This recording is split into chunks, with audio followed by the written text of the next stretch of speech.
5-kilometer stretch-long protection wall in Srinagar. But the work has started way too late, and the locals allege that the quality of construction is so bad that this wall will not be able to sustain another flood. A year after Uttarakhand was devastated by flash floods, CNN does a status check of how much has changed. Is the region prepared for this monsoon? 1 year after the Uttarakhand tragedy, lest we forget, a CNN special coming up at 8:30 p.m. Good evening and welcome to News 360. I'm Palki Sharma Upadhyay. The other headlines this Monday night. Modi calls the shots. The PMO strikes down Home Minister Rajnath Singh's choice of private secretary. He wanted Alok Singh, who served as former Foreign Minister Khurshid's PS. All Indians, including many nurses stranded in Mosul and Tikrit, are safe. The Indian ambassador to Iraq tells CNN as the crisis escalates, the government scrambles to send them home, says road travel is unsafe. Preeti Zinta never said she was molested. Her lawyer tells CNN Mumbai police say it will record the actor's statement but claims she's not responding. The Home Ministry expresses concern, says it's monitoring law and order in Uttar Pradesh. Chief Minister Akhilesh Yadav announces compensation for families of 2 policemen killed in Firozabad. Politicians hit out over the death of 3 BJP workers. The Home Minister visits the Delhi Police Headquarters, offers his condolences a day after a traffic constable is run over after an argument. 3 accused are booked for murder. Michael Schumacher is out of a coma. His manager says he's left the Grenoble hospital in France 6 months after his skiing accident. He will continue rehabilitation at a hospital in Switzerland. And the match to watch tonight. Germany take on Portugal in a showpiece Group G opener. Can Ronaldo overcome injury worries to take on the 3-time world champions?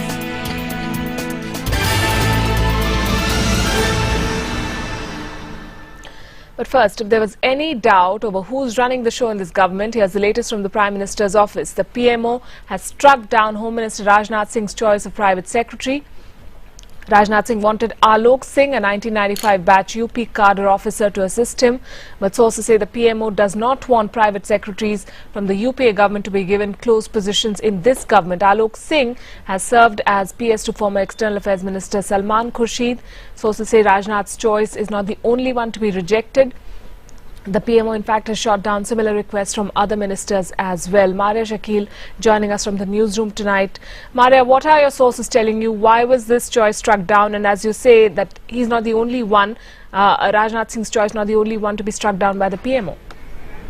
Balki, it seems that Narendra Modi government has taken this policy decision that as far as the appointments of private secretaries or people who are part of that close ring, the first ring of a minister who are privy to several confidential and top secret information is concerned, those appointments should not be anybody, these secretaries should not be part of the previous regime, that is the UPA government. And remember, when Narendra Modi had held that meeting with his Council of Ministers, he had made it clear that be cautious in choosing your private staffs and do check your credentials. And the Prime Minister's office seems to be going a step further, that anything to do, any officer who has served as secretary to say Salman Khurshid in case of Alok Singh or other ministers as well in say UPA 2 or UPA 1 government should not be part of the NDA regime. That's why that appointment of Alok Singh, because Rajnath Singh wanted Alok Singh to be his PS, has been struck down. And we have also been told that similar appointments of other ministers have also been struck down.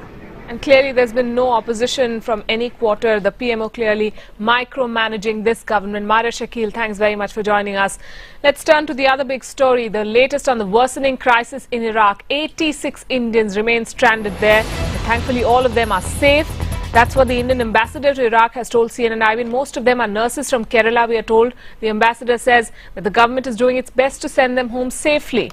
Most roads are being controlled by the militia, so travel by road, we are told, is unsafe right now. Official sources say 46 Indians currently stranded in the city of Tikrit, where Iraqi security forces are fighting Sunni militants from the Islamic State of Iraq and Syria. And 40 Indians are stranded in Iraq's second largest city of Mosul, which is currently under the control of rebels. Listen in to what Ajay Kumar, the Indian ambassador to Iraq, told CNN IBN. See, First of all, there are 46 nurses in Sigrid, in a Sigrid hospital, and inside the hospital they are staying. We would like them back to India. That is our first priority. At the same time, we have to see the situation. We have to start by road where distance to reach the center area. So all the updates I am getting from various quarters, including government of Iraq, UN authorities, and Russian authorities, is that it is not advisable to travel by road. More than 100 nurses have threat to their lives in Iraq. In that, most of them from Kerala. The central and state government should take immediate action to wipe out the worries of struggling nurses and their families. The United Nurses Association will give pressure to the central and state government to protect the struggling nurses in Iraq. Staying with Iraq, US Secretary of State John Kerry has said that airstrikes could be explored as an option to contain the ISIS insurgency in the country. Reports also coming in of Sunni militias taking control of Tal Afar, an Iraqi town near the Syrian border.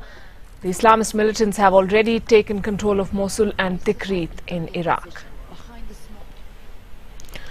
Back home to the case filed by actress Preeti Zinta against former boyfriend and industrialist Neswadia. Zinta's lawyer has told CNN IBN that she never accused him of sexual molestation. Shoaib Ahmed reports. Taking the investigation forward in the allegations made by Preeti Zinta against her former boyfriend and industrialist Neswadia, the Mumbai police began recording statements of two witnesses mentioned by the actress. The police recorded statements of two local businessmen who were watching the IPL match with Preeti Zinta on May 30th. The police will approach some players and team staff of Kings 11 Punjab. Statements of the players will help the police verify Preeti's claims that Wadia abused her. The IPL official's version will also be taken on Preeti's prior complaint on Wadia's alleged abusive behavior. Meanwhile, the actress's lawyer told CNN IBN that Preeti Zinta never claimed that she was molested. If you will kindly read the FIR, there is no such sexual assault. So the FIR speaks about 354, how it is applicable, but certainly not pertaining to any sexual assault or molestation in sexual context. The whole investigation now primarily hinges on whether the witnesses corroborate Preeti's allegations. Police plans to question Neswadia only after collating sufficient oral and technical evidence. Strong testimonies by the witnesses will make Neswadia's arrest inevitable. In Mumbai, with Chavan Sen, this is Shoaib Ahmed.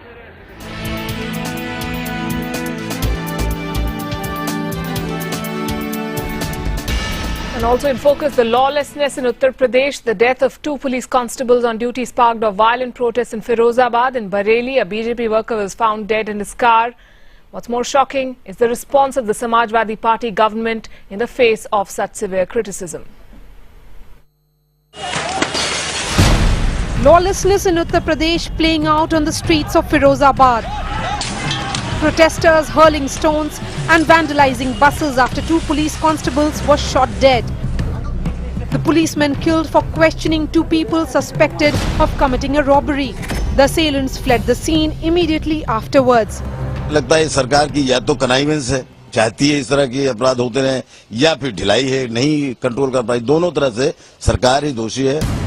With no arrests made so far and already under pressure for the deteriorating law and order situation in the state, Chief Minister Akhilesh Yadav was quick to announce a compensation.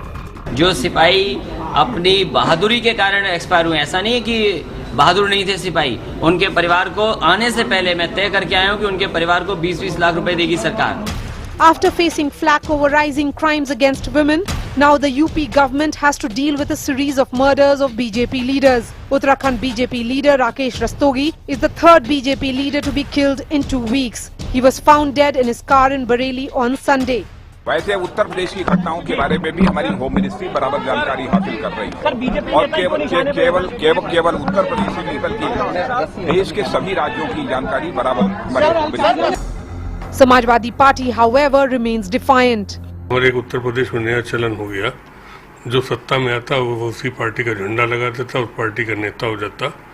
BJP वाले पहले बताएं क्या वो लोग वाकई में BJP के member थे, बीजेपी के कार्यकर्ता थे?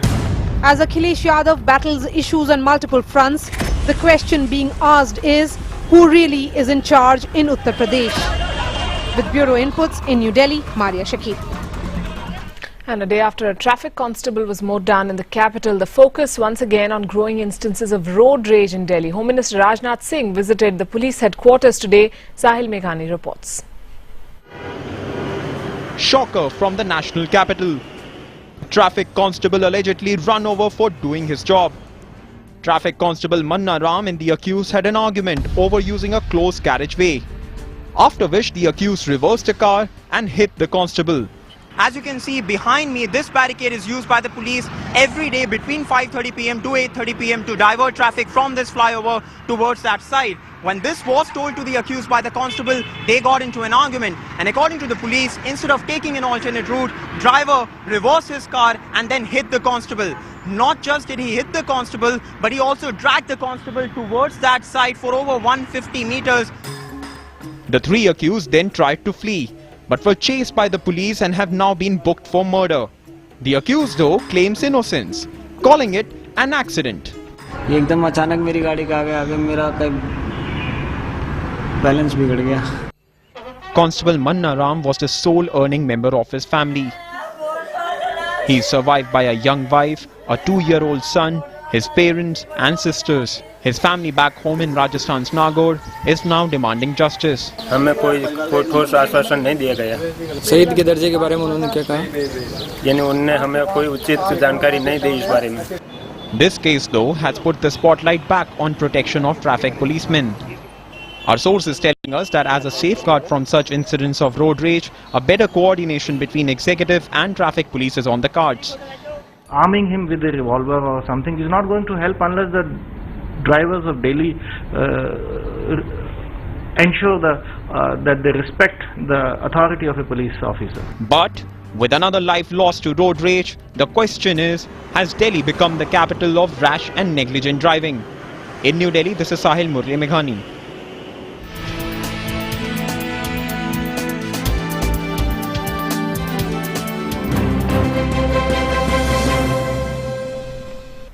And here's some good news. Michael Schumacher has finally been revived from his coma over 6 months after getting injured in a skiing accident. The official confirmation coming in from his manager earlier today. The Formula One legend suffered major injury to his head while skiing with his son in December. And with doctors even predicting the worst for the 45-year-old at times, the news of course coming as a great relief to everyone, including his fans. And there are reports now that Schumacher has been moved out of the hospital in Grenoble in France and will continue his recovery at a hospital in Lausanne in Switzerland. I think it's incredible after such a long period of time to come out of this coma, and now a long rehabilitation process, I guess, starts. And I mean, we're all really happy for him, and luck has stayed with him, and he's always been incredibly lucky, and I wish him all the best and speedy recovery. He's an incredibly gifted driver, and he's broken all records as to be broken in Formula One, and for him to get into such a critical situation away from his driving was very unfortunate. But then we're very pleased and very happy that he's recovering, and it's still a long way, I believe, but at least it's all positive news after months of negative news. More on that on our website ivnlive.com. Up next, making your voice heard. What are your expectations from the upcoming budget? We're speaking to people across India. If I was Finance Minister Arun Jaitley, I would do two things. One was allocate more funds to students in schools to make them more computer savvy. And second would be to increase broadband penetration across India and allocate funds for internet.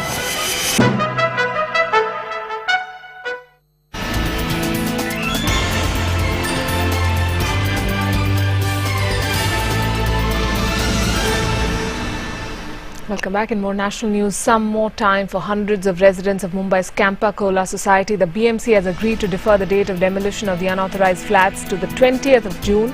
Last week, the BMC had issued eviction notices to the owners of these flats, but they refused to hand over the keys. Actress Khushbu has quit the DMK, saying there were sections in the party that did not like her work. She joined the party in April 2010 after the Supreme Court quashed a case against her for her statements on premarital sex. On day 2 of his visit to Bhutan, Prime Minister Narendra Modi addressed a joint session of Parliament, and he said all neighbours in South Asia will benefit from a developed and stronger India. He will lay the foundation stone of the 600 megawatt Kolongchu hydropower project. The CBI has taken up the death of senior BJP leader and Union Minister Gopinath Munde after Union Minister Nitin Gadkari and Maharashtra BJP Chief Devendra Fadnavis met Home Minister Rajnath Singh seeking a probe to clear any doubts over the circumstances regarding Munde's death. He died in a car accident in Delhi this month. 6 people have been arrested for the murder of the CEO of a jute mill in West Bengal. He was beaten to death by mill workers over a dispute in Hooghly on Sunday. In Kerala, a political storm over making seat belts for passengers in the rear seat mandatory. The Kerala Transport Minister has opposed guidelines issued by the Traffic Commissioner Rishi Raj Singh, saying the decision is unfair as 80% of cars in the state have no rear seat belts. The centre made rear seat belts mandatory after Gopinath Munde's death. The Supreme Court has rejected an urgent hearing plea to restrain N. Srinivasan from contesting the post for the ICC chief. The plea was filed by the Cricket Association of Bihar against the ousted BCCI chief. The court said the petition will come up for regular hearing once the bench is back from vacation in July. The CBI has got 7 days custody of Sharda Group Chairman Sudipto Sen, the main accused in the Sharda chit fund scam, Trinamool Congress MP Kunal Ghosh and 4 others. The agency had filed 46 cases in the chit fund scam. The wholesale price inflation at a 6-month high now. It crossed the 6% mark in the month of May, up from 5.2% in April. The Sensex ended 38 points down at 25,190.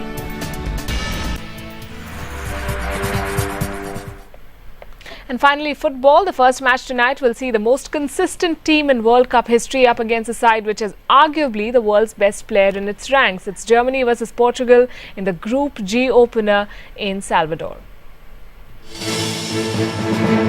2 European powerhouses boasting an enviable record at the biggest stage.